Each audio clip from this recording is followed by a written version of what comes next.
and the timber trade in Southeast Asia. He primarily focuses on research in the context of green crime and harm. And then Annette Hübschle is a senior research fellow in the public law department here at UCT. She's responsible for the Global Risk Governance Program's Environmental Futures Project. She's also the African and Wildlife Trafficking Lead on the European Research Council-funded Transform project. She is a social scientist and economist, which makes us very much at home in the law faculty, like the rest of us criminologists. And so thank you very much for joining us. We're happy to have you all. And as soon as we get are we ready to go? Okay, so we'll hand over to Daan to begin. Sorry, to Emile to begin.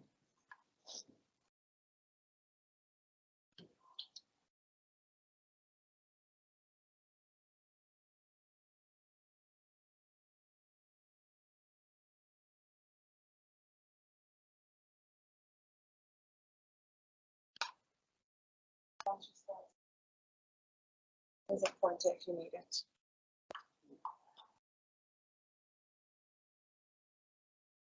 I hope the image is not.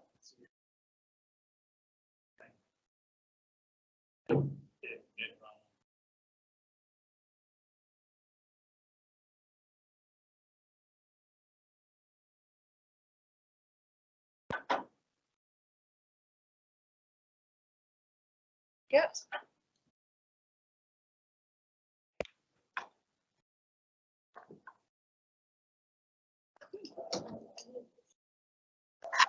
You can say, can you try with the clicker? Oh, that works. This is the sound. Okay. Well, thank you very much, everyone. Also, thank you, Annette, for having me. It's a pleasure to be here with you this afternoon and to share some, I don't know if you can hear me. Can you? It's a pleasure to share some of the insights from our PhD research, which focused on the intensification of rhino poaching and the militarized responses to rhino poaching in the Kruger National Park. So I'm going to focus more conceptually on the idea of police. And so the thesis really tried to understand what the logics are that underpin this normative turn to restore law and order in the face of intensified wildlife crime. Why is it that this idea of being tough on crime and this idea of trying to uphold the law is embraced so readily and is seemingly so unproblematic? And in turning to this idea of maintaining law and order through these intensified militarized responses to rhino poaching, I was interested in what costs are these militarized responses hold for conservation labor, and in what ways does these militarized responses shape conservation practice in the Kruger National Park? So leading up to my PhD research, there was quite a robust academic debate going on around these militarized responses to rhino poaching. And most notable, of course, was Elizabeth Lundstrom's concept of green militarization.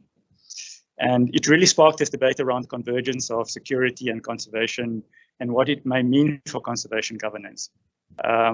And many of these critiques of green militarization felt that it was not a sufficiently broad concept to really include all these complex phenomena that characterizes the political economy of say, conservation, or the political economy of wildlife crime, for that matter. So many political ecologists who critique militarized conservation were also faced with this dilemma of recognizing the dangers of poaching and wildlife crime and what risks it poses for biodiversity conservation. And there was a call for more inclusive forms of law enforcement, one that evolved policing to a community level. However, in my thesis, I follow this idea purported by Stuart Schrader, who posits that the deployment of community in participatory initiatives to bring about security was and remains integral to counterinsurgency interventions, and that seeks to pacify populations. Other scholars like Jensen also posit that at this nexus of security and development, that security becomes privileged in the absence of radical socioeconomic transformation. So implicit in some of these critiques was a call for the demilitarization of conservation. but following the insights of Alison Howell, who argues that there is this presumption that militarization has encroached on a peaceful liberal order.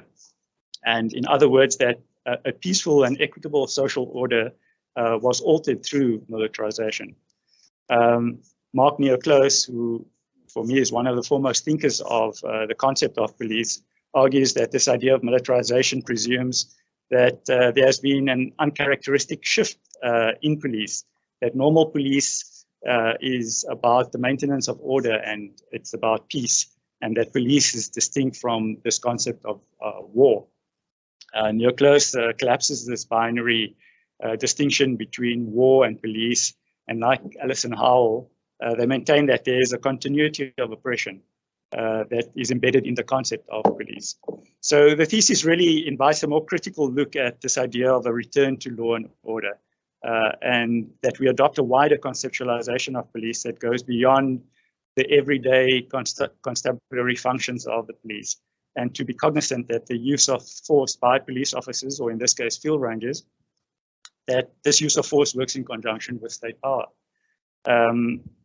Furthermore, since my concern was with what consequences these intensified policing responses hold for conservation labor, I was interested in how police, in its wider meaning, shapes the conservation workplace, and in what ways the conservation workplace intersects with characterizations of the broader South African workplace, typified by structural features that perpetuate low wages, precarity, racism, and also violence. So it's not a story of saving an iconic species, but it's rather a disturbing story of how violence is structured in the Kruger National Park in the name of saving an iconic species, and what social costs that violence holds for workers who do violence work. So before you think I'm completely anti-conservation and anti-rhino, as you mentioned, I also have nearly 2 decades of experience in protected area management, both in South and East Africa. And my area of expertise and my interest was really black rhino metapopulation management. So what prompted me to undertake the study was hearing of the death of 2 field rangers whom I worked with, and who were killed and shot and killed in anti-poaching operations. And of course, you know, these kind of things make you reflect on the senselessness of their deaths and the violence implicit in conservation, because conservation is generally, you know, portrayed as this social good, but it comes with a lot of costs. So just to give you some context. Sorry. Shall I carry on? Okay. Okay, just to give you some context.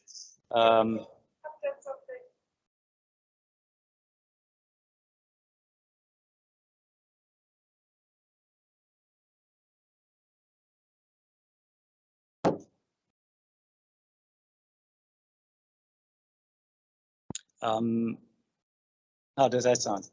There's a little bit of, but it's not too bad. We'll be crazy. Let me try this.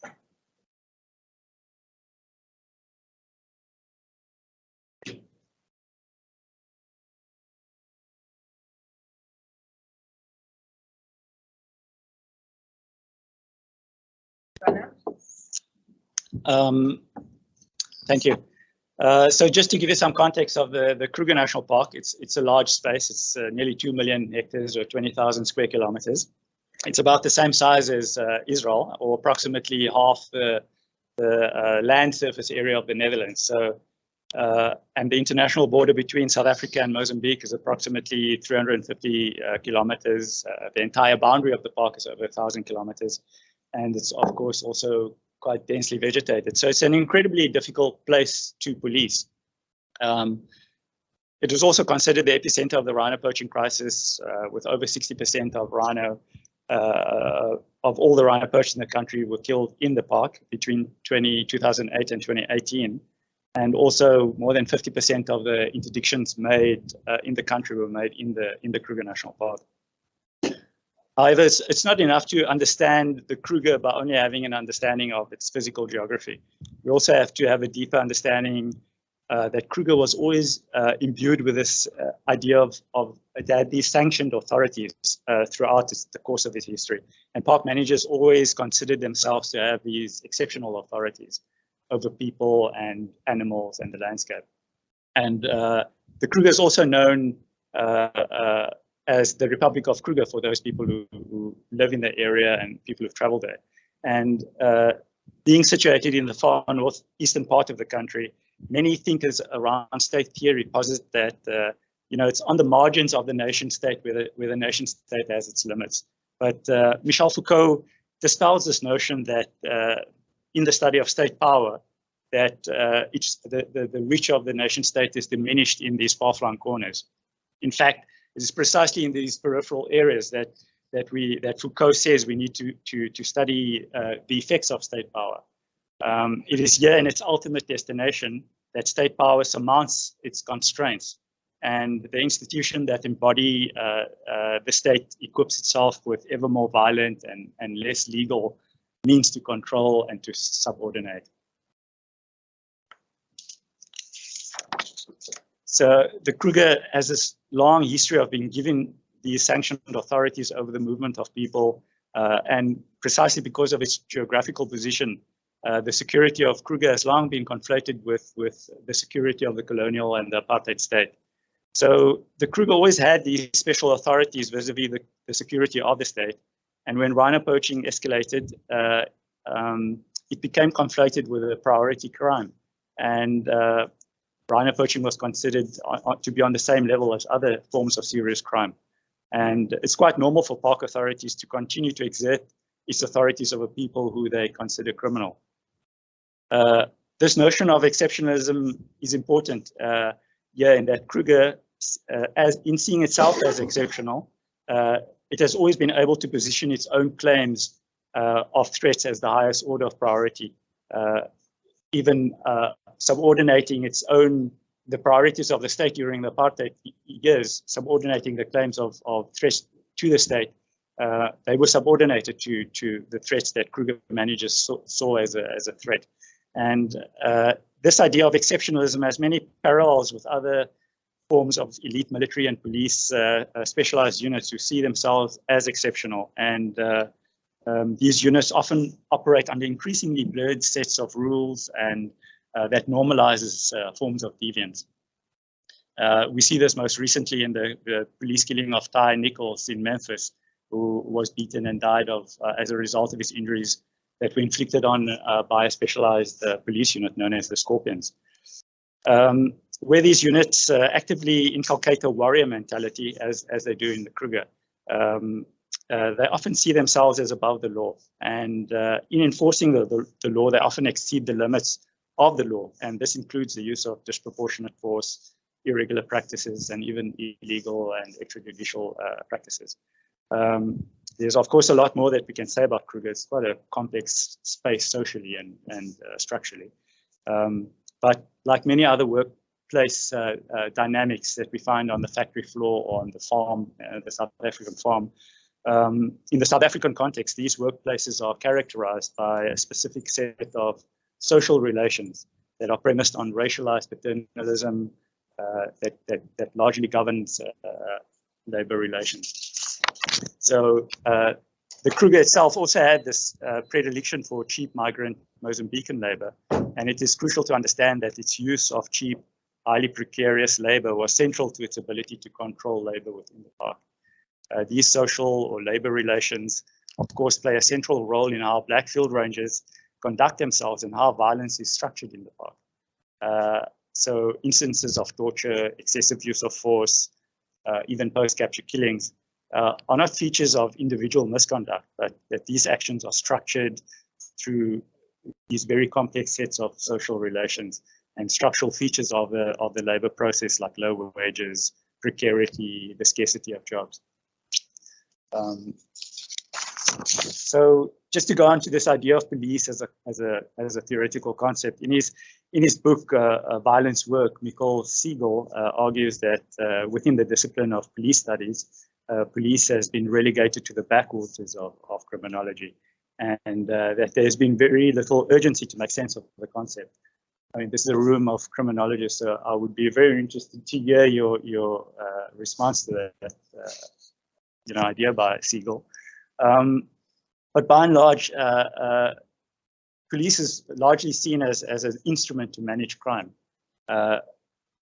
Siegel posits that police is one of the least theorized and neglected concepts, with the result that there's very little critical understanding of what police actually is. What is police power and why is it granted such latitude in social life? Where police is so strongly associated with domestic constabulary functions, this narrow focus on police officers and criminology excludes a vast field of study where police was central to the fabrication of social order. Stuart Hall was one of the early theorists who dispelled the common sense notion that police is associated with safety. And other theorists like Bernard Harcourt, has demonstrated that there's very little correlation between police and crime reduction. So my own thinking around police follows Mark Neocleos, that places police at the center of the fabrication of social order, and that police should be one of the supreme concepts to better understand the exercise of power.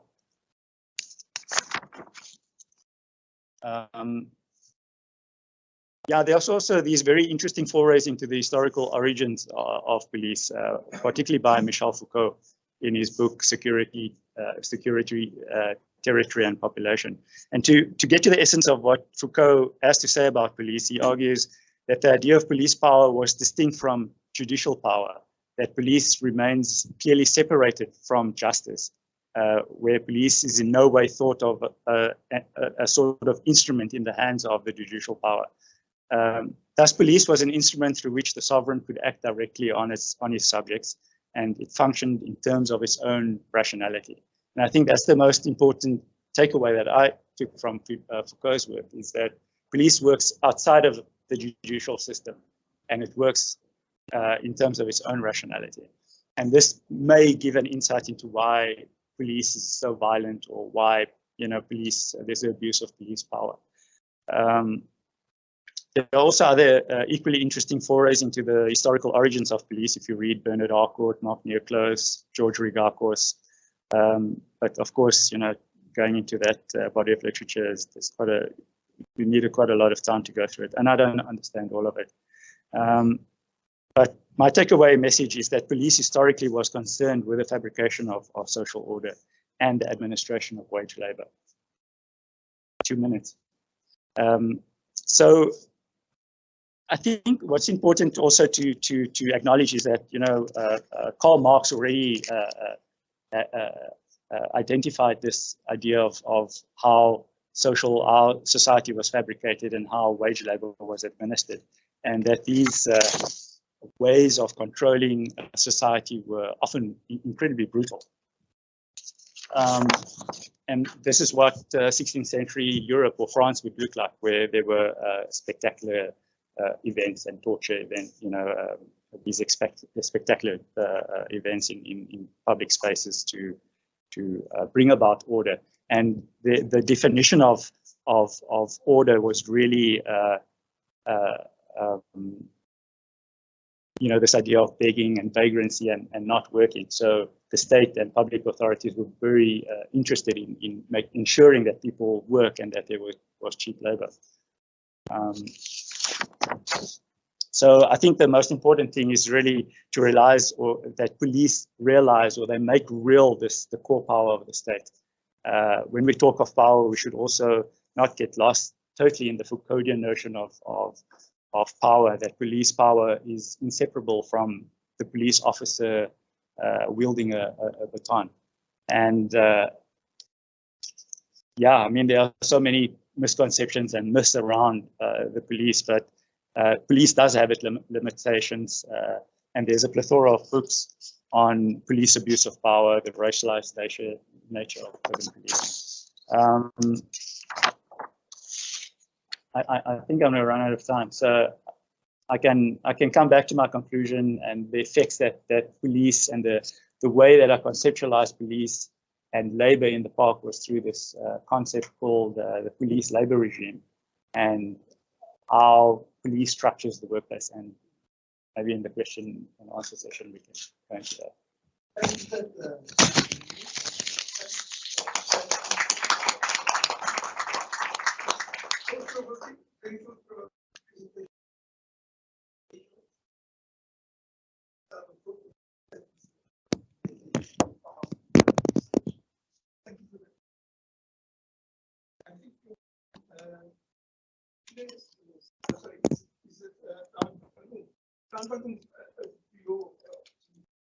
Can we just pause for 2 minutes, please? To set up this Yeah, presentation, yeah. sure.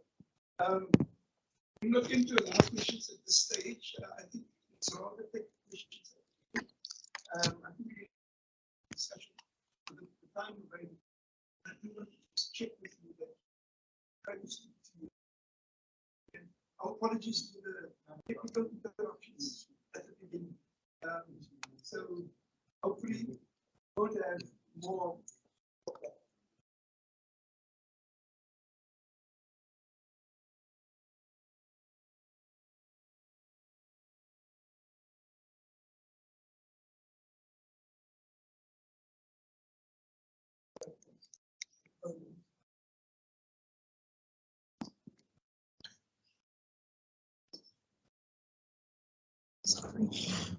Okay, thank you. Okay, first of all, thank you so much for hosting us today. Annette, Kelly, and actually, well, the entire Institute of Criminology, thanks so much. On behalf of the students and the other professors from the university, we are very happy to be here with you to discuss this important topic today of wildlife crime and the link with green criminology. Maybe it's a very small background of my background. I finished my PhD in 2016, and during my PhD period, I communicated also with Annette, and that we get to know each other about rhino horn trade in specific. My PhD was focused on the illegal trade in wildlife, and I did research in China, in Russia, and in Morocco. And since then, I've been working on environmental crimes in general, including illegal wildlife trade in Eastern Congo, in Colombia, in Laos, Myanmar. And I would like to share some of, well, overarching concepts and findings based on my research in relation to illegal wildlife trade, with some of them connected to South Africa, because I didn't do any research in South Africa. So it's more global scope. But before that, I think it is important to discuss a bit more about the emergence of green criminology and what is actually green criminology. As it is part of this seminar today, what we all see is that, well, influenced by changing norms and values, is that environmental issues become hot topics on the international agenda. Thinking about large-scale deforestation, climate change, zoonotic diseases, as well as endangered species. There is significant reduction of wild populations across the world. But somehow criminology actually didn't pay too much attention towards such fundamental environmental issues until recently. So if we look at the literature of criminology, until, well, the 90s and early 2000s, there are only a couple of studies that are linked to environmental crimes studied by criminologists. And it changed a bit in the last 2 decades, I would say, influenced by, of course, such changing notions of what is actually important in society, changing norms and values, but also criminalization. What has been discussed by my colleague, the problems about policing, militarized responses is, of course, a consequence of how we look into solving issues in relation to environmental crimes. But also the field of environmental crime is changing. So in the trend of criminalization, more environmental harmful activities will become part of criminal law dimensions. And that makes also that the field of criminology, even though there are many criminologists that do not study well, harms because they are not criminalized by law, becomes also more and more a topic of, yeah, I would say more mainstream criminological approaches towards environmental issues. But green criminology emerged from, well, looking at critical notions, power dynamics that actually frame what has been criminalized and what is not criminalized. Why do we criminalize things, and what kind of power dynamics are behind it? What kind of corporate or state interests are there to criminalize, decriminalize, regulate? And that is, of course, important at the heart of discussion of a lot of environmental harmful activities that are not criminalized yet. And green criminologists argue, well, we do not have to look at criminalized environmental harms. We should look at environmental harms, also the harms that are not criminalized by law, continuing on the tradition of critical criminology as well as cultural criminology.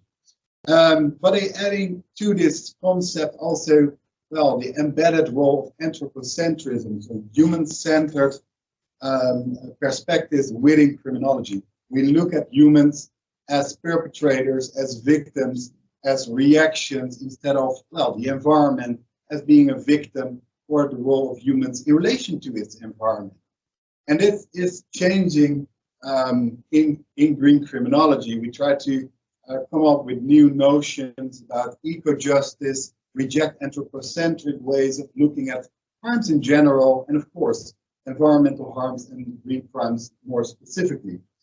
And so, yeah, what is new in criminology? One is this part of, well, rejecting anthropocentrism, and that raises a lot of questions. Who is the victim? Who is the perpetrator? And what does it mean for the future of the field of criminology?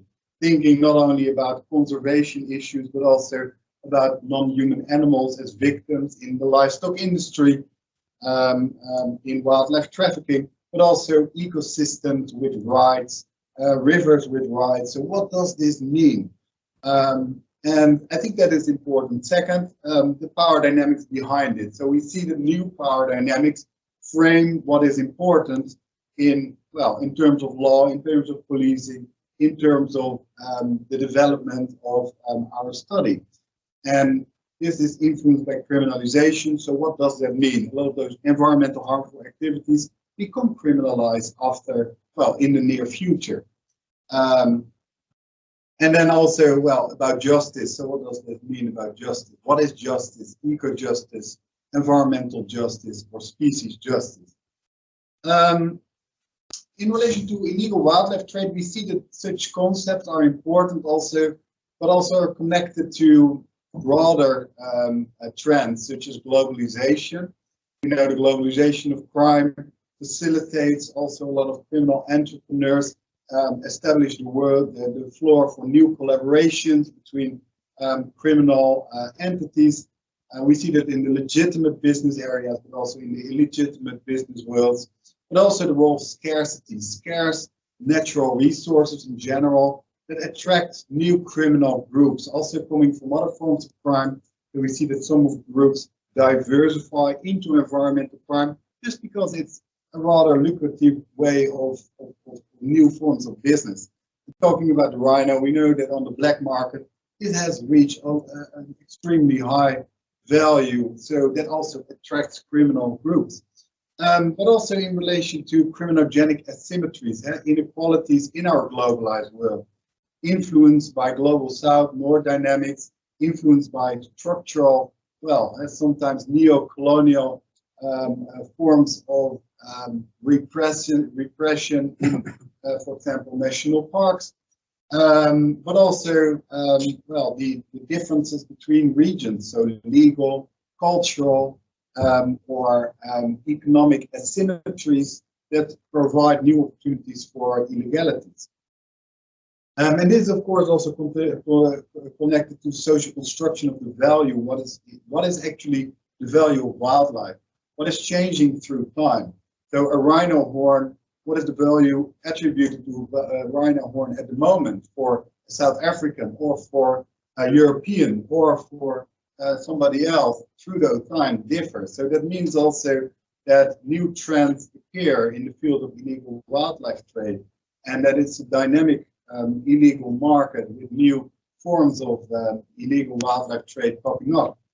But also that the meaning, what kind of attributed value is it from an anthropocentric perspective, but also from a non-anthropocentric perspective. And this is changing.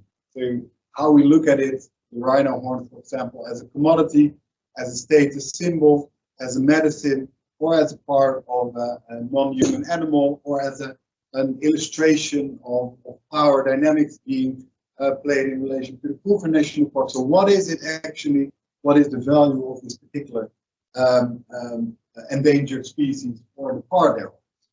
And then behind this, all those trends, we have, of course, the rule making, the laws, the regulatory framework.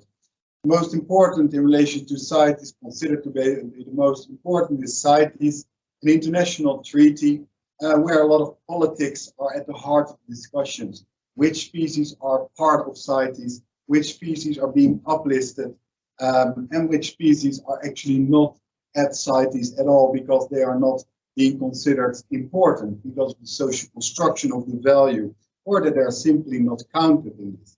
You can imagine that in considering such, debates, we are talking about CITES politics, where the power between different states is also about, if you say yes to this, it can have a side effect on this. So it is way more complicated than only regulating trade in wildlife as such.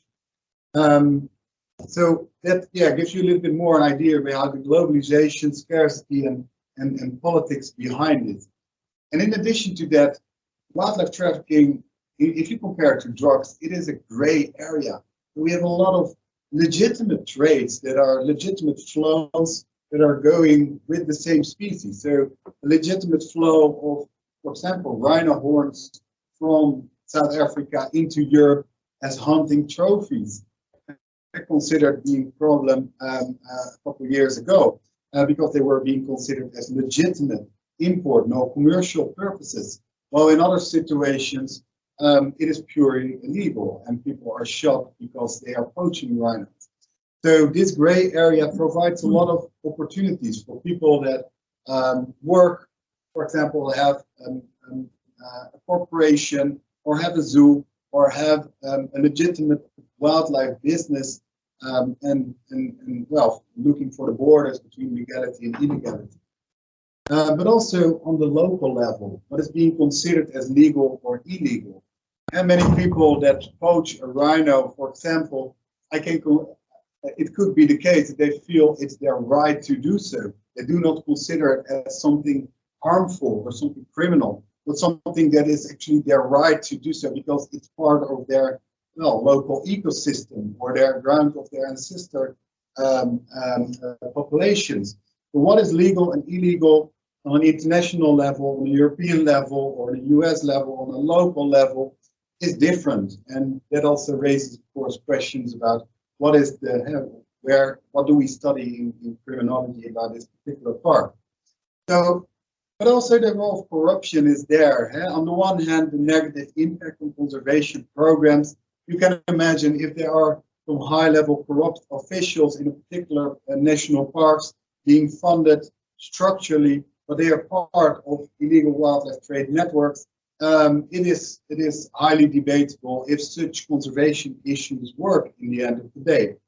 And that's what we see regularly, that corruption is actually part of such illegal wildlife trade measures. And then you can raise a lot of questions about situational crime prevention strategies in relation to policing, for example, in the Kruger National Park. Does that work? Or should we turn it into another narrative to understand how we should react to it?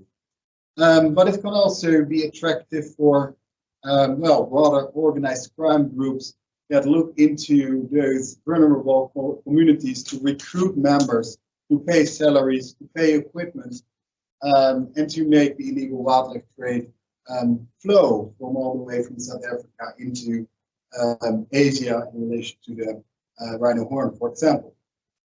So those legal, illegal interfaces, I think there are different stages, and the poaching, you can imagine that if the ranger is corrupt, which is not actually happening, that it can also be considered as part of such wildlife crime groups in relation to outsourcing. It's actually the one who is giving the order of poaching a particular species is a ranger himself, and has another role, that would be another role from somebody, another middleman in between.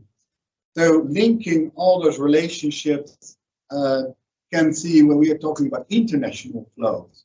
So it's not about a localized problem, it's actually about a global problem where international actors play a role in this on different places in relation to different legal, illegal interfaces. For example, in the transportations, border officials, being part of, for example, in Russia, getting through the border, paying off border officials to smuggle caviar, for example, to get into Europe, or at the border between Eastern Congo and Uganda, where they play an essential role in facilitate illegal trade businesses, but also military transporters that have another role of facilitators of the illegal wildlife trade. And also the distribution networks. Police that can have a relationship with somebody at local markets and doesn't intervene in the business. One of the last points is the crime convergence. So looking at wildlife trade as one crime as such, I think is on the one hand a little bit narrow for focus because of regularly it's connected to the local political economies.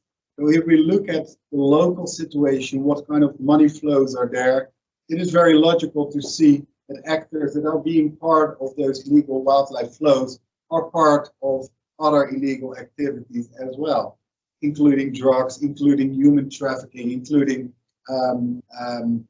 trade in counterfeit commodities, for example. So I did some research in the Golden Triangle area, but also in China, in Russia, where you see that some of those flows that are invested into wildlife trade. So if you would like to be involved, you need the money, and those money flows are coming from other illegal commodities.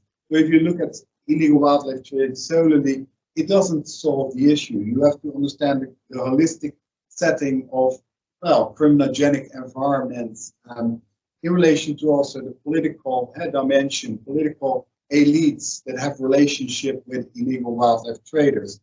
For example, on the right, we see these are tiger traders shooting after interviews with them. They have direct political ties in this was in Kiangtong, in Myanmar. They work together with them, and they invest also with tiger bones into other businesses. So it is two sides, and they're interlinked with the political decisions. But the money is coming from opium business. So understanding such dynamics is important to understand the broader picture. That's actually my argument here. But also in relation to the commodification of wildlife. So this holistic view is not only about links with other forms of crime, but also what is it actually where we are looking at? Are we talking about an animal as a commodity? How do illegal wildlife traders look at it when they are involved in those business? And interestingly, some of them indeed, they just see it as another commodity. So they can include it, they can diversify into new markets. While others have a really passion from the early beginning for wildlife, but it is a gradual schedule. So from the beginning, they have a passion for wildlife because they have a lot of animals they grew up with, but after a while, they cannot see the difference more about what is good for the animals, and they increasingly see it as a passion to crime, to wildlife crime.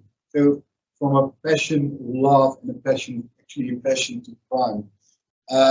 But also a lot of, investments, neutralization techniques by the traders. These are tiger heads from other traders with tiger bone wine, pangolin skills, where they also use other words. So they do not use the word of tiger, but they use another word to refer to this particular animal or animal part to commodify it. They don't want to make the connection in relation to animal harm. And I think that is also important for us as criminologists to understand those relationships. How do they consider their contraband? But also how do they consider the wildlife trade species in relation to the environment? So what does that mean for the study of wildlife crime? It is influenced by this broader geopolitical, socio-economic, and ecological context, those asymmetries in our world where criminal actors meet each other, but also legitimate and illegitimate businesses are interacting, understanding the local with the global, understanding the role of corruption in relation to local political economies, but also understanding the near future with scarcity, the social construction of the value, and the role of crime networks. Because if we increasingly criminalize the wildlife trade, this will also ensure new dynamics in the illegal wildlife trade networks. For a very long time, it was a gray area, but when it becomes more criminalized, they should establish new relationships, also with actors that were already for a longer period in time involved in other forms of crime. So how do we react to this? But also from the green criminological understanding, how can we connect those power dynamics and inequalities and embrace ecocentric approaches towards community-based conservation, towards reacting to environmental crimes, and to understand the non-human intrinsic value of the animals. That is part of this, changing social norms and values journey, I would say.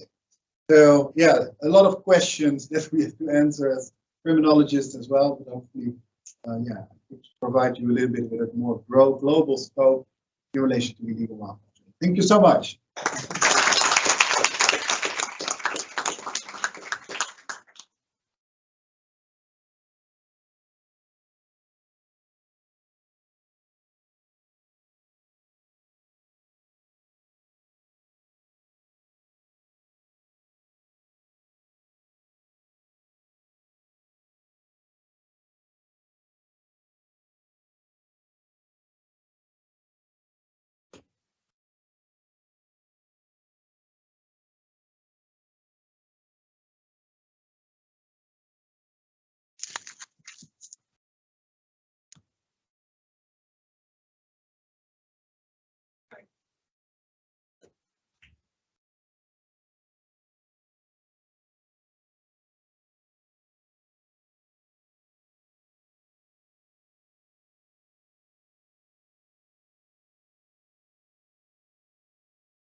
Okay.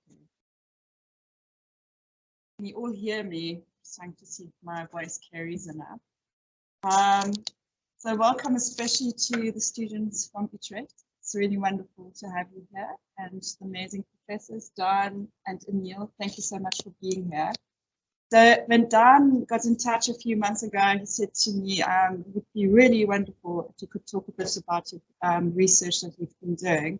So just as an intro, Daan and myself, I think we chatted first in 2013. We were both busy with our PhD research. I was in Vietnam, and I think you were in China or somewhere. And we were exchanging notes on how to deal with rhino horn traffickers, how to look into rhino horn consumption. So that was sort of our first foray, and we exchanged notes on how to engage with people from different cultural backgrounds, without really speaking the language and coming from quite different cultural backgrounds. I'm South African, Namibian, Daan is Dutch, so it was quite an interesting journey to do this field work in faraway places, and I think there was a big learning curve. And we stayed in touch over the years, and I was very excited to hear that you would all be coming to visit us. So what I'm going to do is I'm going to talk a little bit about some of the work that we've been doing in our research program, the Global Risk Governance Program. My wonderful partner in crime, Prof, is sitting right in front here. So he's been a beacon of strengthen our research and, you know, working on amazing new concepts. But maybe initially, I just want to give you a sort of snapshot of the kind of work that we've been doing over the past 10 years. So essentially, a lot of my work tackles really work at grassroots levels. I go into conservation contexts, I go into local community background context, and I speak to people to find out what is going on.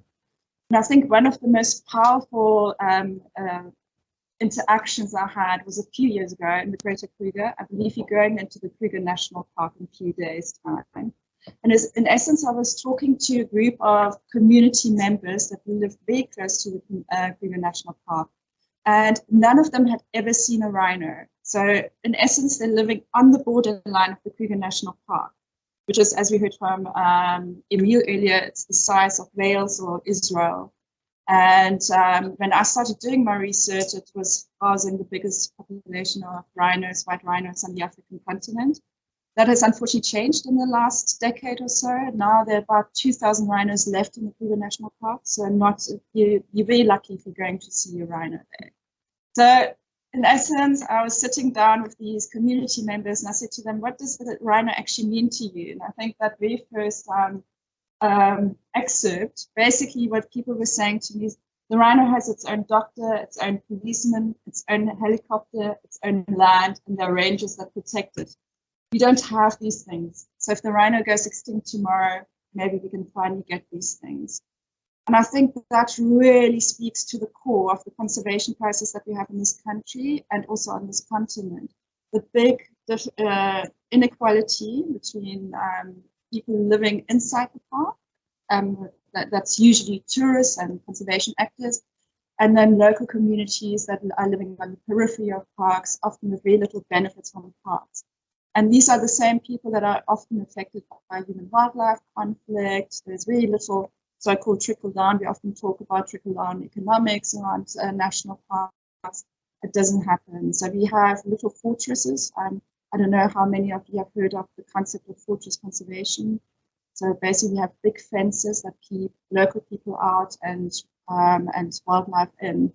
And of course, that's not an ideal context for conservation to take place. Let me move on a little bit, just to give you a bit of background on criminology in South Africa. It's not been an easy discipline. So in essence, criminology in the past, pre-1994, so during apartheid, was often a discipline that supported the apartheid system. So it was so we had different groupings. There was the Afrikaner nationalist criminology, which supported white supremacy and often focused on black delinquency. So that's sort of your conservative arm of criminology. Then you had something called legal reformism, which was a liberal variant of criminology.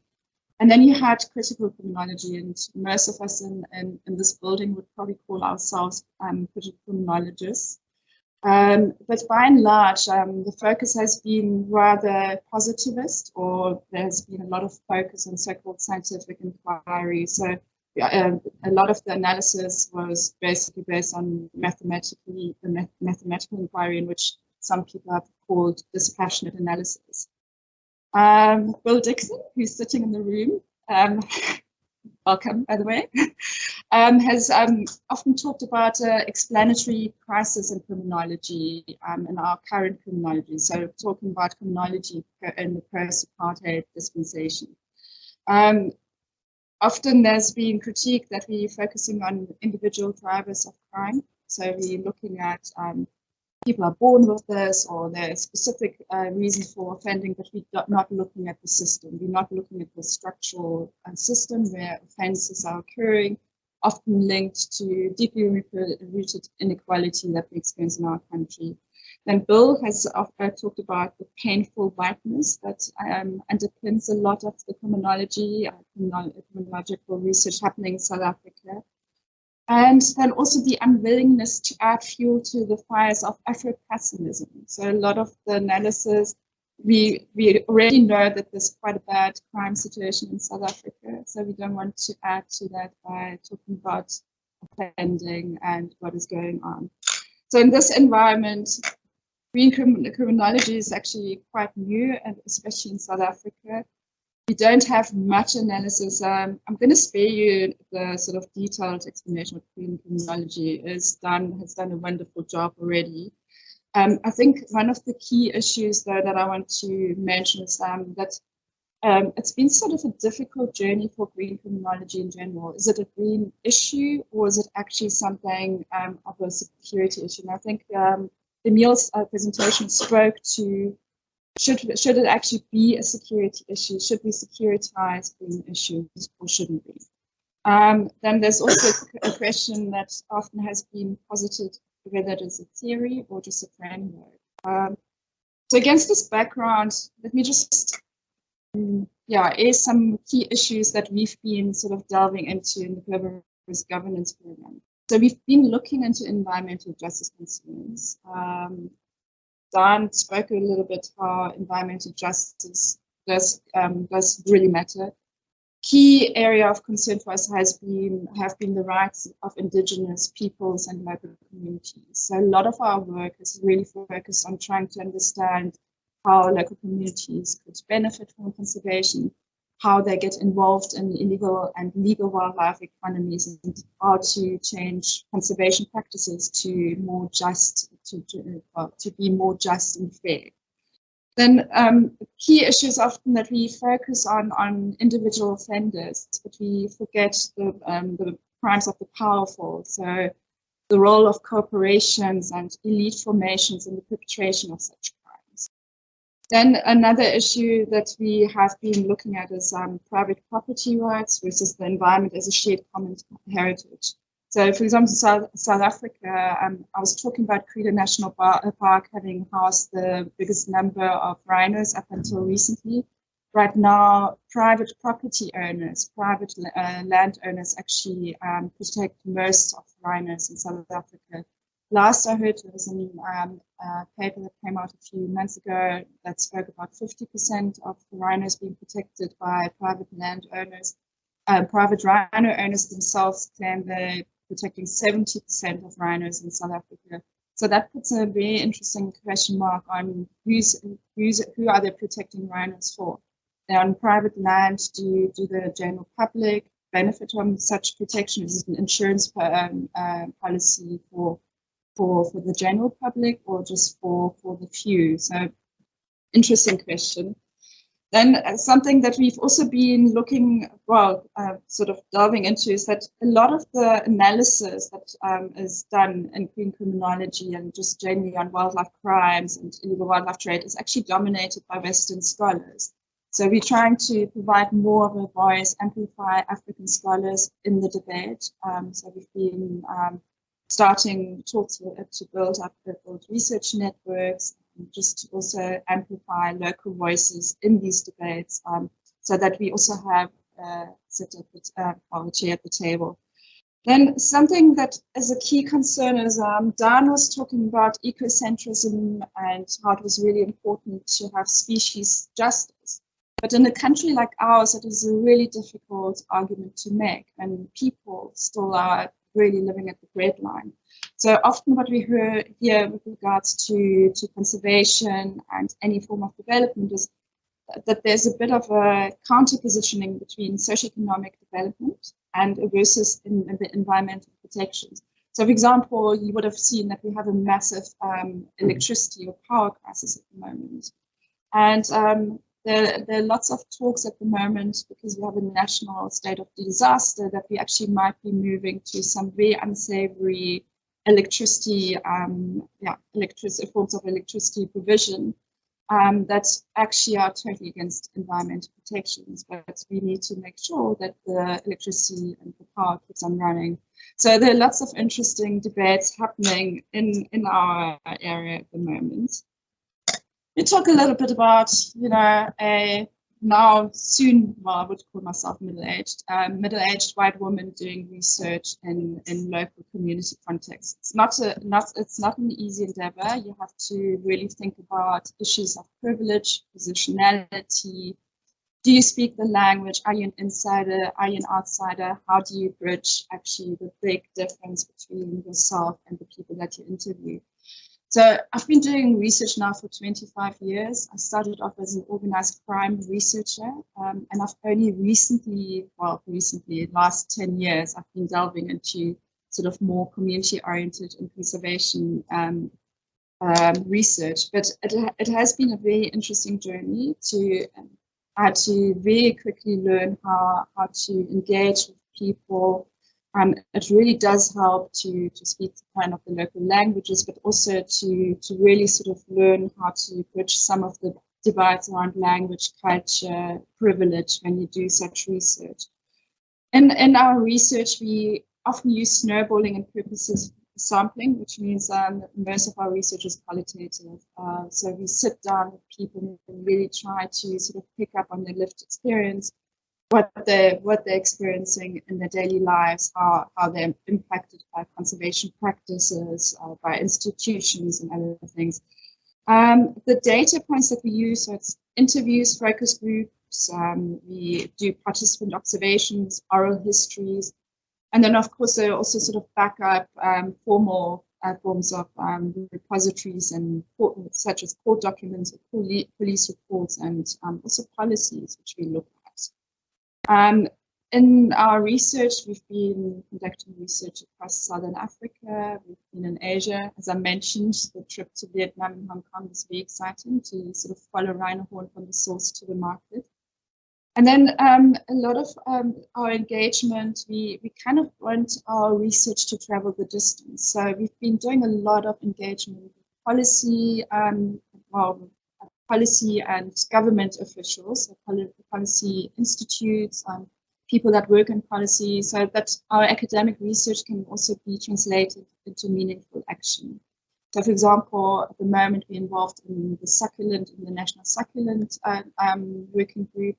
A big issue that has happened during COVID is that succulent trafficking. I don't know, do you guys know succulents? It's sort of like a very interesting hardy African plant that has become one of the most trafficked plant species in the world at the moment. And this sort of really escalated during COVID. So we have made an impact there. We're talking to government officials on how to curb trafficking. So a lot of interesting tasks. I mentioned that we do a lot of work on communities, and just to put it into a bit more context, the concept per se, so this notion of working with communities is actually quite problematic. So, you know, as a white person, I often have individual agency, so Annette does X, Y, Z, but somebody living in a community close to Kruger National Park is seen as a community member that does not have sort of their own individual agency. However, what has happened in South Africa in the post-apartheid dispensation is that communities are actually a very, very important constituency in democratic policy making. So anything that is happening at government level involves some form of community consultation. So in essence, the community concept has actually been repositioned to really talk about democratic participation and processes. It's not always easy, but how we have applied it in our research now is that basically a community refers to a group of people who are tied to a specific location at a specific point in time. But these people still have their individual identities, and they have hopes and aspirations that might not always be the same as everybody else. So it's very important to acknowledge that we're not talking of a homogeneous group of people, but people with individual points and aspirations. So this is me about 10 years ago in a Mozambican village. The two people whose faces are blackened out here are a rhino kingpin and his personal assistant. And the building that you see in the background there is a hotel that was being built out of rhino poaching profits. In the meantime, I've been back to this village, and the hotel is up and standing and it's trading. So just to give you an idea, you know, we go back and revisit research sites, and we kind of try to see what happens over time. 10 years ago, I was conducting a whole bunch of interviews with live poachers and kingpins. At the time, they were untouchable in Mozambique. That is no longer the case. Some of these people have now been arrested. But I was basically undertaking interviews with people that were involved in poaching operations.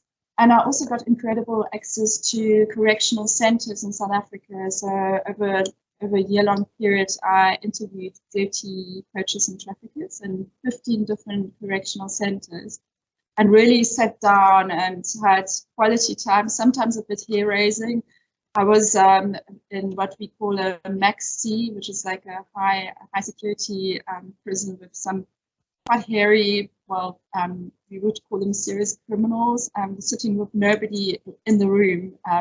I had no prison guard, no one, but I had the most interesting insights that people were happy to share some really hairy details of what was involved, what drove them to poaching. And I think I just want to pick out one or two things that kind of really stuck with me. And the one is right at the bottom, where a convicted rhino offender said to me, I'm a professional hunter, not a poacher.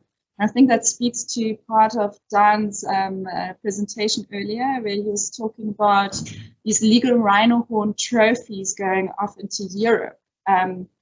At the same time, we have so-called poachers or illegal hunters getting arrested in South Africa for poaching of rhinos. So there's a huge distance between what is considered legal and acceptable and what is illegal and seen as criminal. Then the other quotation that I wanted to take out is one with one of the kingpins in Massengier. So that's that same village that I was talking about. He was saying to me, we are using rhino horn to free ourselves. So very interesting when I tried to understand why people were engaged in poaching. There were often financial motives, financial motivations. So Daan was talking about how valuable rhino horn is. When I was doing research in 2013, and rhino horn was trading for between $25,000 to $85,000 per kilo. And it depended on what it was being used for. If it was a little powder in medicine, then it was worth less. But when it was a status symbol, so somebody showing up that they're wealthy, they could pay up to $85,000 per kilogram. So of course, there's a huge economic and financial incentive to poach rhinos. And quite interestingly, we know from illicit supply chains that usually the people at the bottom, so your drug dealers, your poachers, they get paid the least. But in the South African context, getting paid the least, so even if you're just getting paid 10% of the overall value of rhino horn, is more than what a rural villager will earn in a whole year of income earning capacity. So that just puts a light on what we're dealing with. So the other reasons for offending, and I think using rhino horn to free ourselves speaks to that there's a lot of unhappiness with rules of the game and people having lost land, not having access to wildlife and benefits. I don't have much time left, so I'm just going to focus on some of the key sort of insights. One of them, which I want to mention, and this came directly out of work that we did in communities and also the rhino poaching work we did, is this notion of contested illegality. So what do I mean by that? That a lot of people that participate in the illegal wildlife trade sector do not accept the label of illegality. So this span from across the sort of supply chain. Earlier you did see the supply chain that Daan provided about poachers, transporters, consumers.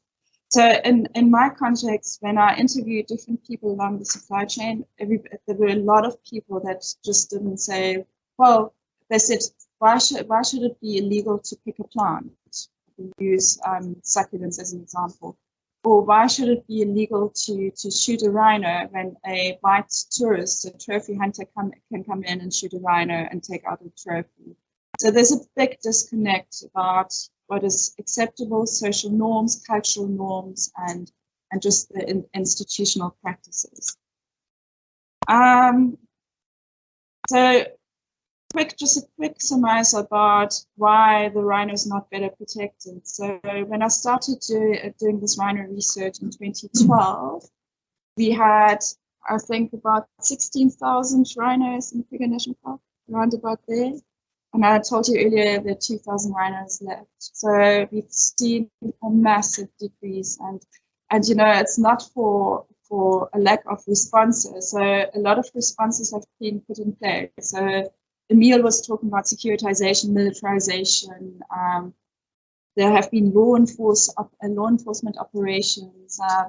It's a very difficult thing to deal with. And what we did in our analysis, we talk about hybrid complex flow. So in essence, this interface between legal prey and legal flows, which enables people operating in this dense economy. I don't even differentiate between an illegal or a legal economy anymore. I call it the overall economy. So no upper world or underworld. It's one big economy. And there's just so much jumping around. So it's often elite actors that actually play the crucial role in enabling this flow, because nobody living in Massanger in a village is going to connect to somebody in Vietnam and offer them rhino horn. So it's often these brokers and intermediaries that play a very crucial role, and that's where we need to disrupt. So it's stopping the flow of money, stopping the flow of guns, and really dealing with sort of the top echelons of these transnational organized crime networks, if you want to call them, or these chief players in the overall economy. And just something else which has been a key outcome from our research is that we continue to exclude local communities from anything to do with conservation, and you do so at your own peril, because what we found is if you want live rhinos, then you really need to render live rhinos more valuable than dead ones to local communities. And right now, dead rhinos are actually more valuable. So the photos that I've shown you of that hotel, around that village, there are also other services that have been provided by the illegal economy. So people, basically, poachers and traffickers have sunk boreholes that help to provide water to communities. The educational services that have been rolled out to community members. Roads have been built, shops have been built in areas where there's basically the state is absent. It's kind of no public service delivery, there are no hospitals, there are no shops, there's no transportation. So basically these illegal actors have filled a gap, and they're really assisting local communities. And it's, in essence, what is doing this is dead rhinos. So you need to render live rhinos more valuable to local communities. I think I'm going to leave it at that because I've run out of time, but I'd love to discuss this further with you during question time.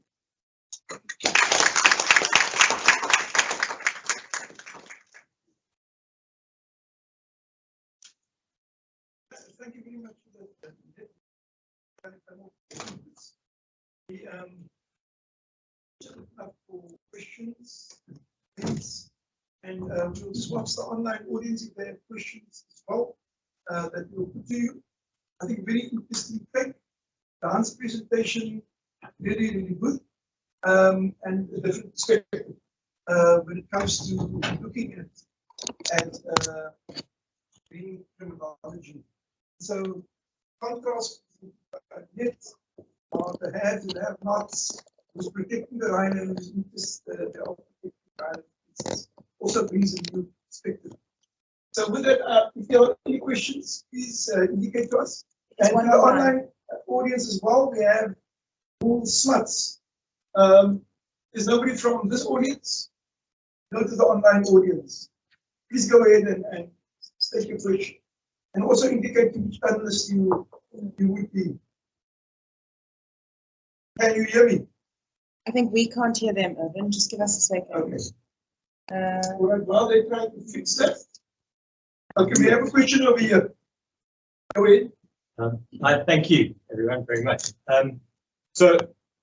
My question is a little bit more like thinking about the solutions that we need to take.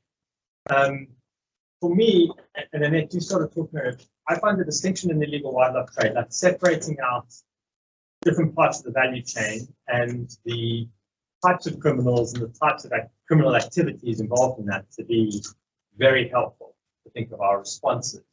So poaching versus trafficking in particular, and in the involvement of organized criminal groups related to that convergence, related to that, the drivers of people's behavior, criminal or corrupt. And certainly, we know with organized crime, corruption is fundamental to organized crime. Financial crimes are fundamental to organized crime. So that all comes into that. So I'm interested, Emile, and maybe Daan as well, like, Emile, from your perspective, a little bit about addressing. So then one other thing, I think South Africa, I think, is an interesting place because organized crime touches poaching much more directly than most other countries. So like Eastern DRC, the poachers are not as closely connected to organized crime, but around Kruger, we see organized criminals involved in cash and transit stuff, other violent crimes linked into the poaching networks.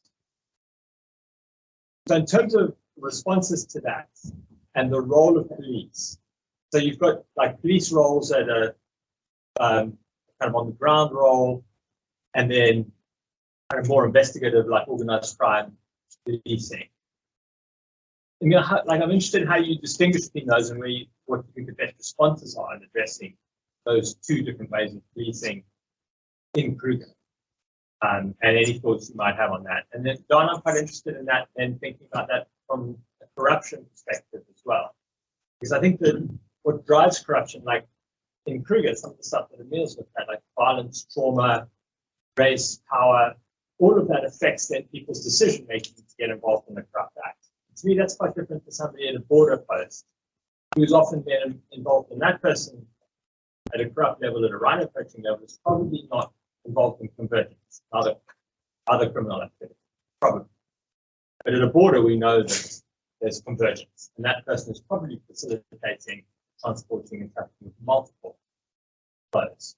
I'm interested if you have any understanding of the sort of nuance behind the decision making in corruption, getting involved in corruption.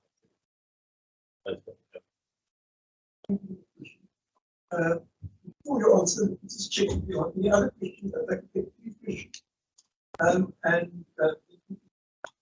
questions. Is anyone from the online audience? We're just trying to sort out the speaker without getting too. Can you hear me? Sure. Can you hear me? Just have Walter hold on. Can you hear me? Oh, just hang on. Well, okay, I see it.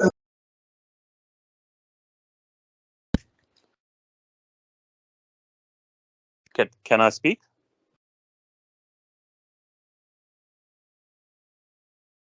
Please let me know when I can speak.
I have a question, but I'm not sure if it was already asked. But I was wondering if the policing in Kruger Park has changed since COVID. Thank you. You still want to ask a question? Yeah, thanks. I have a question to Annette. I like this discussion of contested illegality because I see it also in many other areas. I'm doing now research, for example, on camel races. It is very, it's like, you know, some of called defenders of it say that it's sport, it's normal. The others are very much against it. And you see it almost everywhere when we are talking about specific animal sources, you know, there is kinds of. So for me, it looks like a battle between moral entrepreneurs. I want you to react to this and to see how do you consider this concept of contested illegality. Thank you very much for that questions. We'll come to the online audience in a minute. So let's take the first round of questions and the responses from the panel. Emile, maybe we'll start with you and then move over to Daan and then Annette. Thanks.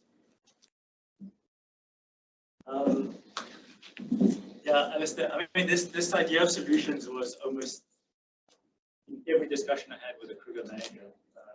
It was, I'm afraid you've told us what's wrong and what's going on, what you propose, what are the solutions. It's a really, you know, difficult thing to answer because, you know, they, you know, sometimes my answers were too abstract for them. And for me, I started off with trying to explain this idea of Cox, where if you had to imagine that window frame as our entire political economy, to bring about change, you have to change the entire structure. You know, they see things in piecemeal fashion. So to bring about the solution, you know, their responses were to bring in technology,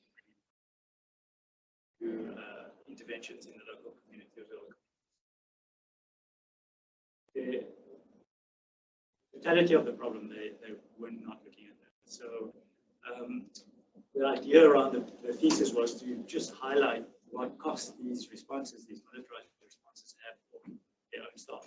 And often, you know, rangers, as you know, are constructed as heroes and they are put on pedestals, but it really obscures the broader political context of their working conditions. You know, low wages, precarity, racism, violence that they experience, not only in their interactions with poachers, but staff themselves being tortured when they are suspected of being involved in poaching. So the costs are very real. They also are migrant workers. There's a whole literature on workplace regimes and dormitory workplace regimes. And essentially, people who work in the Kruger are forms of dormitory labor. And this is a very,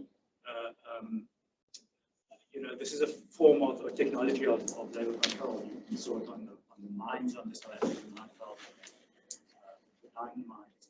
And so the way that labor is controlled in the park and the violent responses that rangers themselves have when they see poachers, it's not, doesn't come from a vacuum of voluntarism.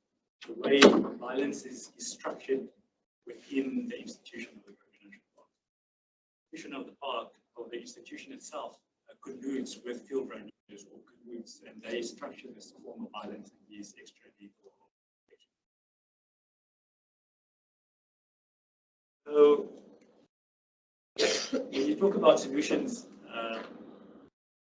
you know, in its 100-year history, they create those conditions of employment.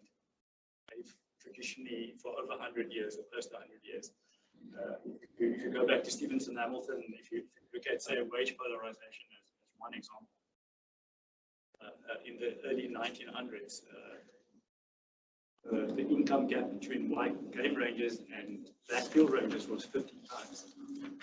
In the 1960s, the gap was still 15 times. Today, the gap between field rangers and executive staff in the park is still 15 times. So nothing has changed in terms of wage polarization. So when you talk about solutions, it's in the hands of Kruger managers to change the conditions of trainers. So when we think about these larger systemic or structural issues, your brain will explode. We're trying to think of how to to address issues in a broader society that's unequal. Society. The Kruger structures inequality within the party themselves. They've done that for the first 100 years. But to begin, as a solution, I would say, let's begin there. Let's begin with the conditions of work. Racism and how the workplace is structured. And police, as a concept, just amplifies these inequalities.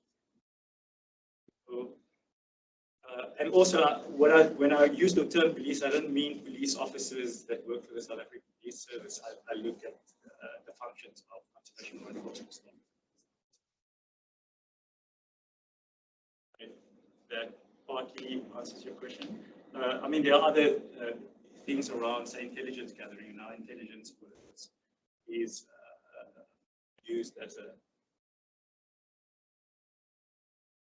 a panacea to these problems, but intelligence itself can be manufactured, and it is manufactured in the Kruger. But it in many ways. So yes, intelligence can play a role, but it can also become manufactured. So it's not a panacea in itself. To come to your question. Emile, can you speak up a bit for the online audience? Sorry.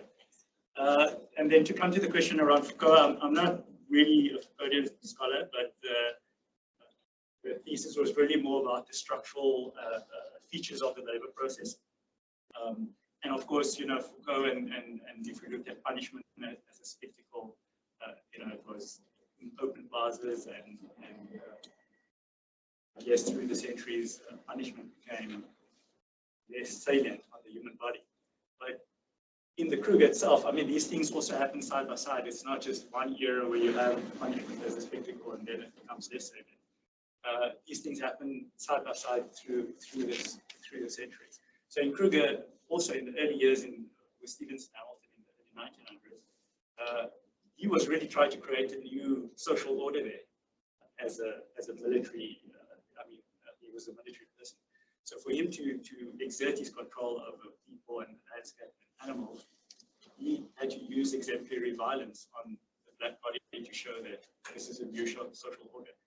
And if you go to the Kruger today, or when I was doing my research there in 2016, 2017, this idea of exemplary violence was still there. I mean, I'm also at pains to say that not all interactions of rangers with poachers are violent or extrajudicial or illegal. But these things do happen. And when you look at how rangers justify what they do, they also use exemplary violence. You know, that for them, seeing someone with their leg shot off who's walking on a crutch in the communities, for them, that is a way to show that they also still continue to use this.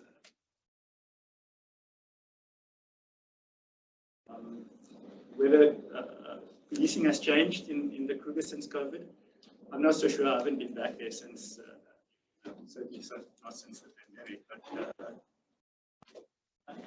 you know, certainly I think the threat levels, I think Alistair would know, it's going to be much closer to your idea of what's happening. There was certainly probably a tick down in the number of poaching incidents. But the way that policing functions, I don't think it can differ that radically, because this is part of the fabric of what policing does, and that's a power created. And that order is also disseminated symmetrically. So. Thank you, Emile. Daan, there was a question on corruption and your perspectives in terms of the drivers. I will keep it very short. Yes, I think it's of course first important to say that corruption is yeah, of course also a cultural concept being normalized in several parts of the world and being considered as a normal part of the economic flows. So from that point of view, being corrupt has a total different meaning in other regions.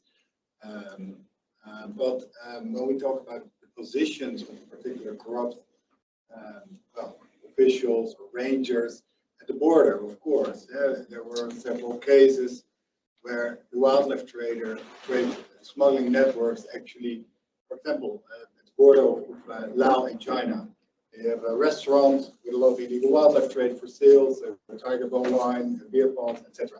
And the officials, border officials, come to get their lunch there. So you can imagine how such social relationships are established and also facilitates corrupt behavior.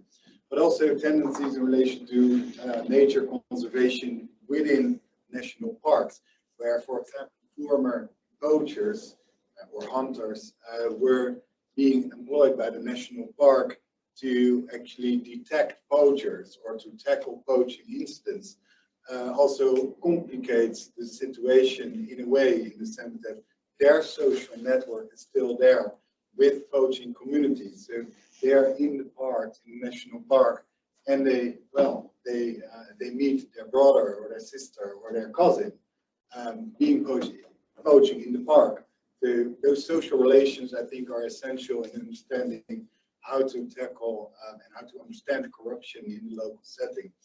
And then we have, of course, also the role of corruption at the CITES authorities, and the paperwork of this game, I would say, because a lot of wildlife is arriving in the destination countries with proper documentation.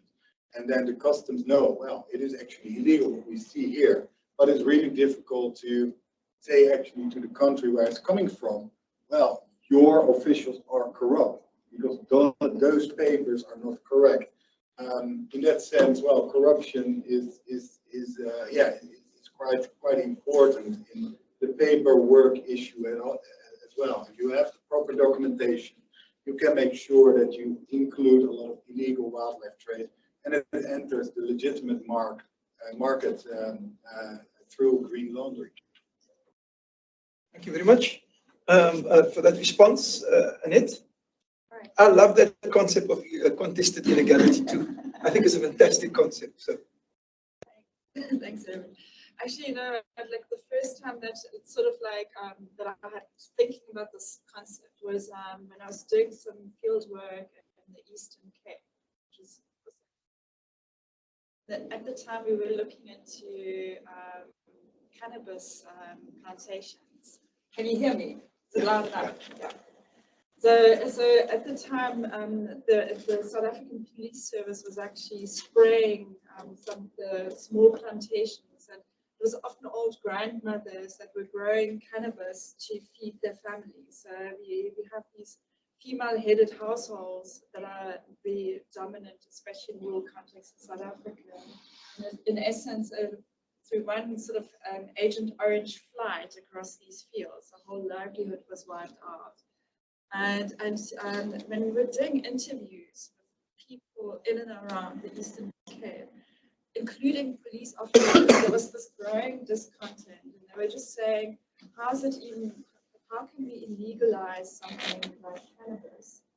And just as an update, we have legalized cannabis in South Africa. It's legal for private consumption. But you know, this was the first time that I came across it. And then when I was doing my research on the rhino poaching supply chain or economy, literally every second person that I spoke to had sort of different nuances on why they thought forms of rhino horn poaching or anything relating to the rhino horn economy would actually not be legal. And I then went into the history of poaching legislation in South Africa, and it's very interesting. So the first anti-poaching laws were actually legislated 5 years after Jan van Riebeeck arrived at the Cape of Good Hope here in South Africa. And in essence, what happened is that local people, so black people, were excluded from hunting, and hunting became basically a foray for elite colonial people. And black people were excluded. So this poaching terminology actually in South Africa is deeply problematic. And it was sort of played on, and in essence, how I've then started using it as a legitimization strategy, often used by a bunch of actors across the supply chain to legitimize what they were doing. So it stretched from local people being involved in approaching economies, to actually game industry people being involved there, saying, well, you know, us laundering rhino horns from trophy hunting into illicit markets should actually not be an illegal operation, because we protecting the last rhinos in South Africa. So there were all these different strategies of people. I mean, even for myself as a researcher, I had incredible access. I mean, it's quite unusual for somebody to be able to go into a village, into a prison, or onto a game farm and get the kind of information that I did. And in essence, it was often linked to the fact that people thought this activity should not be illegal, shouldn't be criminal. So let's speak to this person doing research on rhino poaching. So we now, Cliff and myself are working on this conceptual framework that we're calling pragmatic conservation, and tackles issues of contested illegality, but also how to bring in local communities into this whole supply chain and just really render conservation a bit more just, and, you know, change the incentive structure towards live wildlife instead of dead. So watch the space. The book is coming out. Okay, thank you very much. We'll go into the online audience. I have 3 questions. We're going to hand over to Emile Smidt. Before we do that, let me just read the other 2 questions for the panel. One is, I just wanted to find out, this is from Ritsemutse Makwea. I just wanted to find out how government can play their part in criminalizing environmental crimes. How does the justice system identify what is punishable and how long should the sentences be? That's the first one. So any takers there? The second one is directly to Daan, saying in some cases, like in my country, those who are supposed to be policing the national parks usually work with poachers and perpetuate wildlife crimes. Did you have such cases in your research? So that's done, and I'll hand over to Daan if we're able to do so, and he can ask his question himself. Go ahead. There's one more written question as well. Do you have? Okay. Yeah, someone from Ashwell Gleason. Great insights. Contested illegality is one of the core issues that resolved, especially in reference to effecting change from within the Kruger National Park that Dr. Emile pointed out. Authentic land reform restitution is crucial to changing the narrative and hopefully the organizational culture. So you might well want to comment on that, Emile, and anyone else on the panel. And then let's hand over to Paul. He's been waiting a long time. Go ahead. Thank you. Can you hear me? Yes, we can, clearly. Please go ahead. Thank you. Really interesting discussion. Thanks so much. I think the problem precedes the topics we dealt with today. My view is that I think we're sitting with a Roman problem, in the sense that, at least in Southern Africa, our legal framework developed from Roman times, and it essentially has always struggled to deal with wild animals, being res nullius. The Kruger National Park is a fascinating example because we have the APNR next to Kruger National Park, where by virtue of the fact that there are no fences and then permits are issued to private people, and this whole concept of legal and illegal trade then comes into stark view. Unless we actually sort out the ownership of our biodiversity assets, be they rhino horn or a python, I think we're going to continue struggling with this contested space, which the third speaker mentioned. And we see it in South Africa in all sorts of forms, whether it be the provincial permitting systems, the way national parks reacts to what they perceive to be their assets, although it technically is a res nullius asset belonging to no one, and the violence that flows from it, I think is a property law issue. And I would love to hear from the panel, because I don't hear this discussion in the sphere in which one operates, where we're trying to protect certain species that have different statuses within our South African law. Thank you very much for that question. Well, very interesting question. To see this problem as assets and property. I'm going to hand over to, in any particular order, to the panelists to attempt to answer some of those questions. So maybe let me start with Annette and then move over. So the one question I picked up on was how long should punishment be for environmental crime?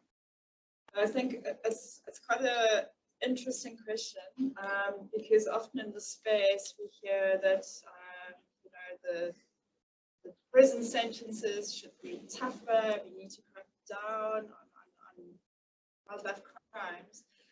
And from my experience in interviewing offenders, people that operate in this illicit space, it is really not the length of the punishment, it's more the certainty of it.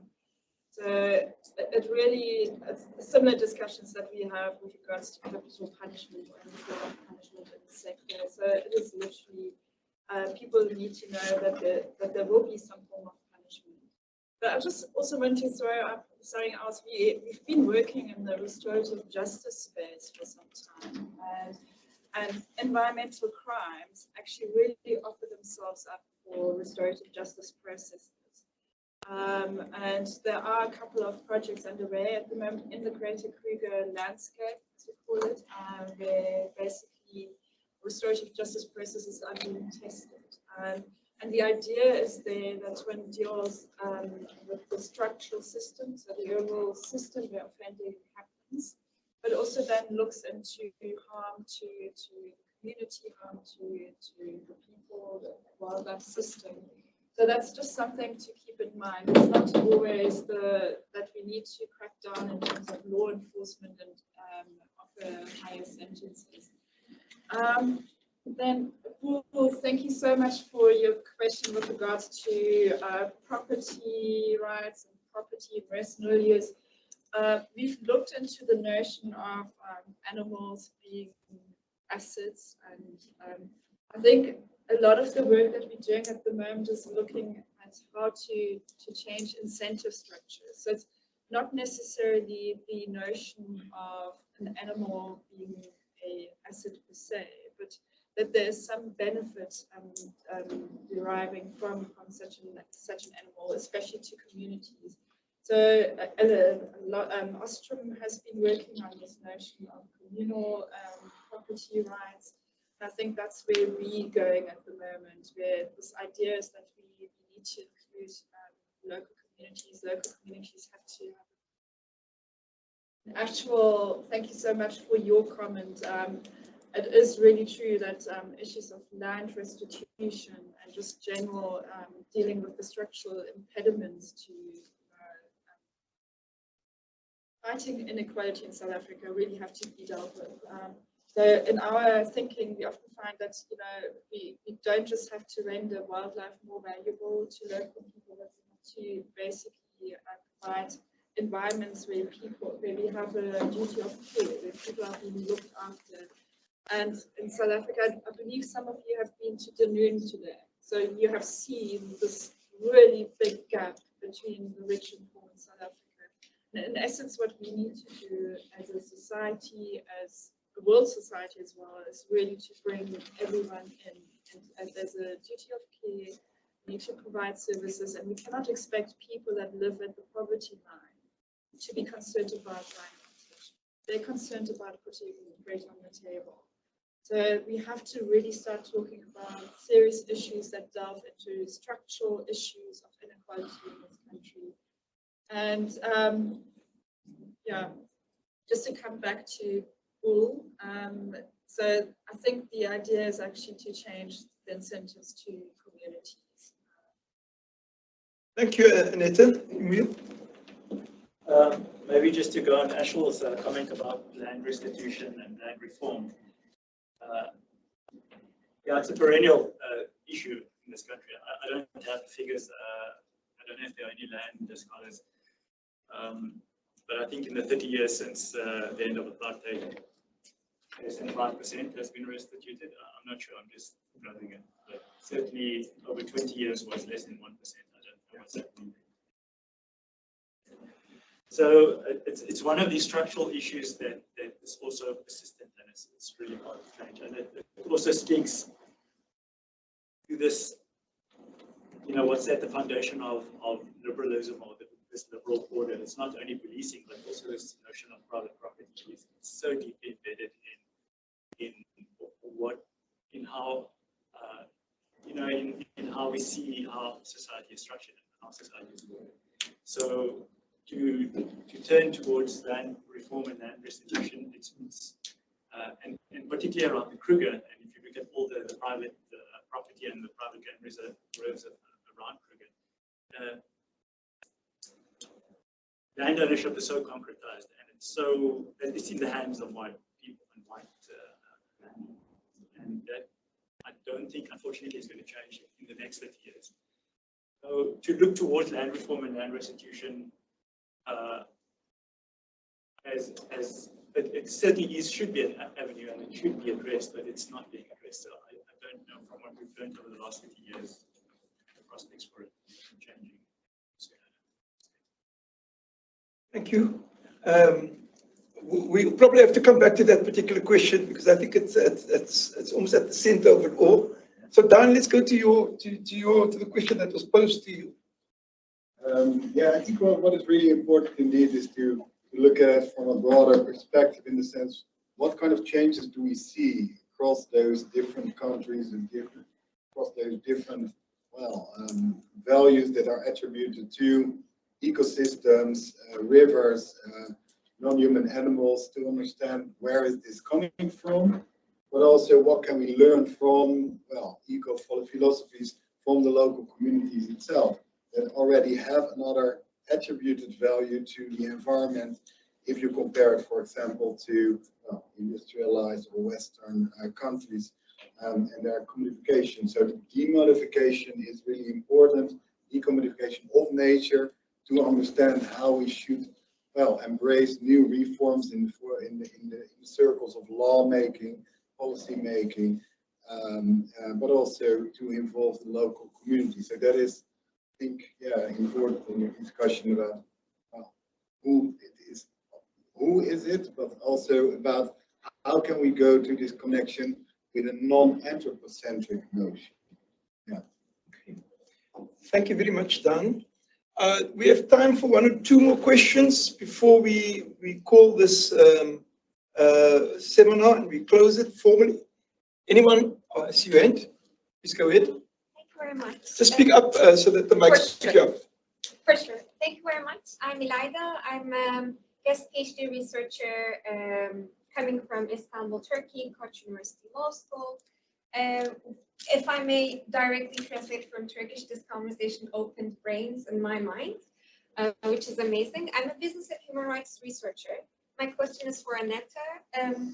I was wondering, in terms of what you've discussed when it comes to definition of a community and our understanding of eco-justice, I'm pretty sure a majority of the individual perpetrators and poachers are men, but I'm pretty sure, especially for local communities living in the peripheries of the region, local women might have unique experiences connected to wildlife crimes.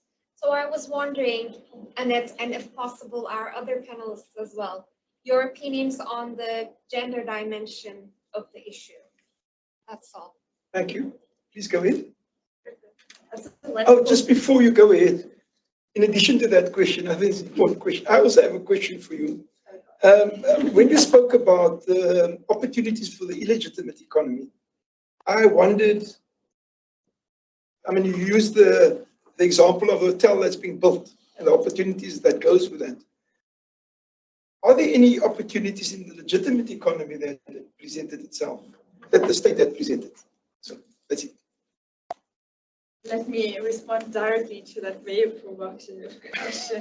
Thanks, Irvin. Interestingly enough, there haven't actually been many interventions on that level. On the South African side, there are a few private sector initiatives that are trying to assist some communities. But I also have to put a big sort of proviso here. And Kruger National Park, when you travel there, you have a big fence, and outside the fence live 3.3 million people. So when we talk about communities on the periphery of the Kruger National Park, we're actually talking of a peri-urban landscape in parks and 3.3 million people. So in essence, it's really, really hard to derive benefits, direct benefits from Kruger to local communities. And that's why we've been talking about a duty of care and really like sort of rolling out rural development initiatives. So we have to actually move beyond just a wildlife economy that has to do with broader economic upliftment for people. And Lada, that takes me straight to your question. So I didn't have enough time to speak about gender dimensions, but you're quite right. Most of the perpetrators at the poaching level are indeed men. But what you will find is further down the supply chain, there are often women that are involved. And there's also, of course, support services that are provided by women to poachers. So if I just take the local poaching economy, you will have women that provide food, accommodation, other services to poachers at the community level. Then what I found quite interesting is that women were often involved in the transportation aspects and also the facilitation, so corrupt services, and further down the supply chain, so accountants, and you also had people in the sort of so-called illicit wildlife economy that were often. With regards to the impact of the poaching economy, that has been particularly dire. What I didn't show is half-built houses in Massengier and border town villages. So a lot of poachers or poaching suspects have lost their lives, or they're sitting in prisons, and essentially leaving women and households behind. A lot of our work, in terms of this framework that we've been developing that we call pragmatic conservation, is actually directed at women, and we strongly believe that women are change agents at local community levels, because they're often work the land, they run the family.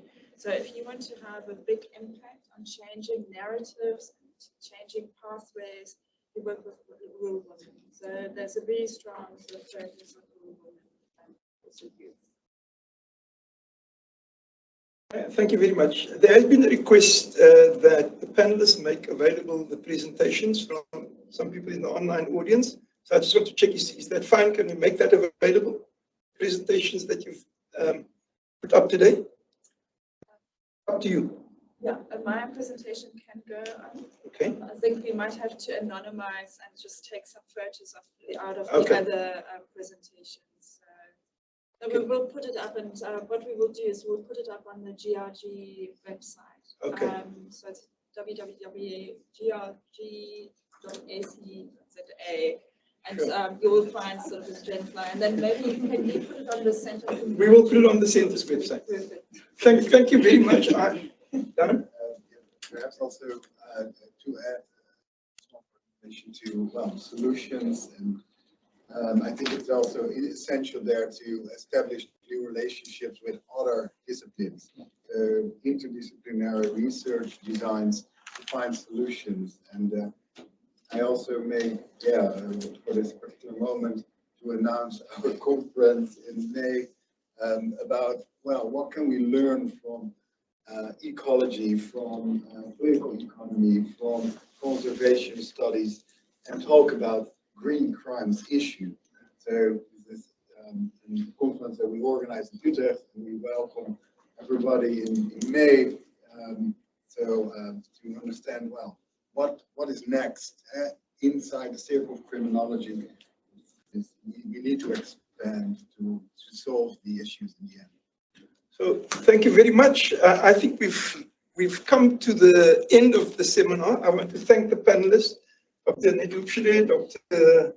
Emile Smidt, and Professor Van Oom, for your insightful presentations here today.